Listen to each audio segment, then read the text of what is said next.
share discussion it you can check your answer based on my explanation ပေါ့เนาะဒီလိုမျိုးလေးစဉ်းစားနိုင်ပါတယ်ဆိုတော့စကြည့်ပါမယ် question ကဘာပြောလဲ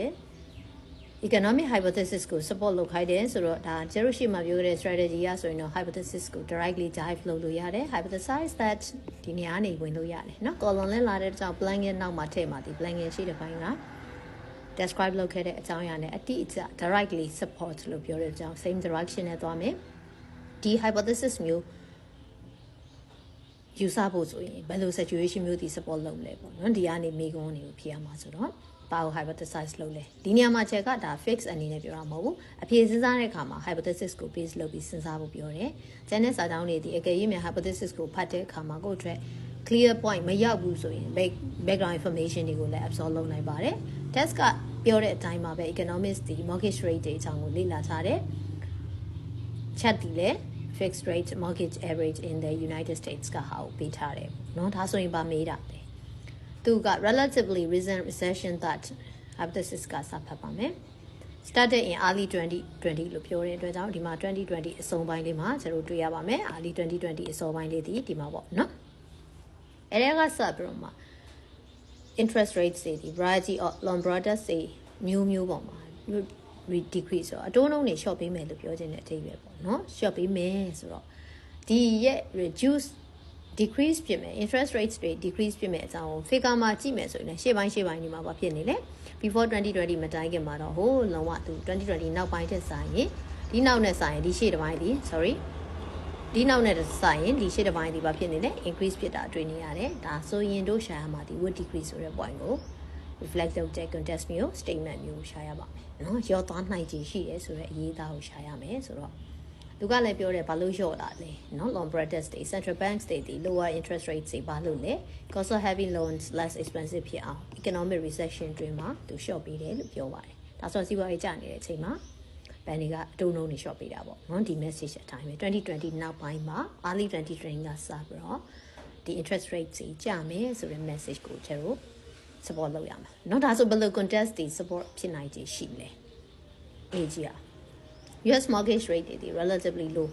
เนาะအတုံးလုံးတွေချပေးတယ် historical standards အရာချပေးပေမဲ့လည်းချပေးနေတဲ့တစ်ချိန်မှာပဲတစ်ဖက်မှာပါပြောလဲ fairly constant it refer to the mortgage rate ဒီ fairly constant recession အတွင်းမှာရက်တန်နေမယ် constant ပုံစံတိုင်းသွားနေမယ်ဥမာပေါ့เนาะအဲဒီမှာသူ3ဆိုရင် 3% ဆို 3% ပဲယူမယ်constant means straight line ဖြစ်ရမှာပေါ့နော် but the figure didn't support that kind of information constant or decrease ကိုရှာရမယ်နော်ဆိုတော့ constant ဒီမတက်တာတော့ဟုတ်တယ်ဒါပေမဲ့ကျမသွားဘူးကျတဲ့အကြောင်းကိုသူက hypothesize လုပ်တဲ့အကြောင်းဒီ constant ဒီ didn't support the decrease okay နောက်တစ်ခု decreasement ပေါ့နော်နောက်တစ်ခုပြီး interest rates on US 30 years fixed mortgage rose တက်တယ်လို့ပြောတဲ့အကြောင်းသူပြောချင်တာကျချင်တယ်နော် 3.7% ထိတက်သွားမယ်ဆိုတော့ဒီဟာဒီ figure ရမမှန်ဘူးလားချက်ရေး 3.7% ဒီ2021ရဲ့ early month ဖြစ်တဲ့ maybe January or February ပေါ့နော်ဒီလောက်မှာသူဟာ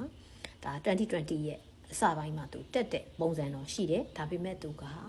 decrease ဖြစ်ပေးပါမယ် interest rates တွေ short ပေးပါမယ်လို့ပြောချင်တာရော့သွားပါလိမ့်မယ်လို့ပြောချင်တဲ့ situation ကို support လုပ်ချင်တာဖြစ်တယ် but ဒါပေမဲ့သူဒီ point out နော် they pick the information specifically point out the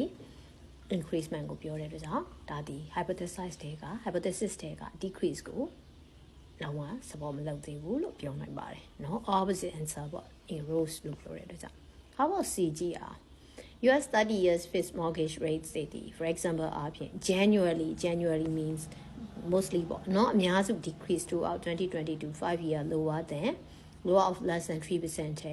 ရောဖို့ပဲများပါတယ်ဆိုပြီးတော့ဒါလာမဲ့နှစ်9နှစ်စာကို predict လုပ်ထားတယ် would decrease ဆိုတဲ့အချိန်ပဲဒီနေရာမှာ point out လုပ်စရာတော့တစ်ချက်ရှိတယ်ဒီတစ်ချက်နဲ့ဒီတစ်ချက်ဒီ increase above 3ပေါ့3အထက်ကိုတော့ရှိသွားတယ်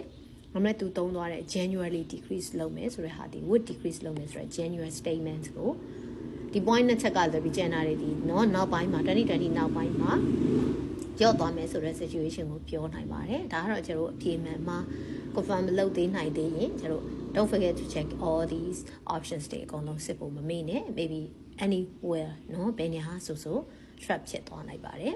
D ကရော mortgage payments for the average American home buyer increase so they use increase ဆိုတဲ့ above ကိုသုံးတယ်သူပြောချင်တာ decrease hypothesize လို့ဆို decreasement ကိုပြတဲ့ hypothesis situation context ဒီပဲ decrease ဆိုတဲ့ hypothesis ကို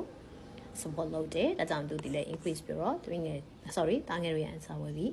C ဖြစ်ပါမယ်เนาะ clay ရဲ့ answer C ဖြစ်ပါမယ်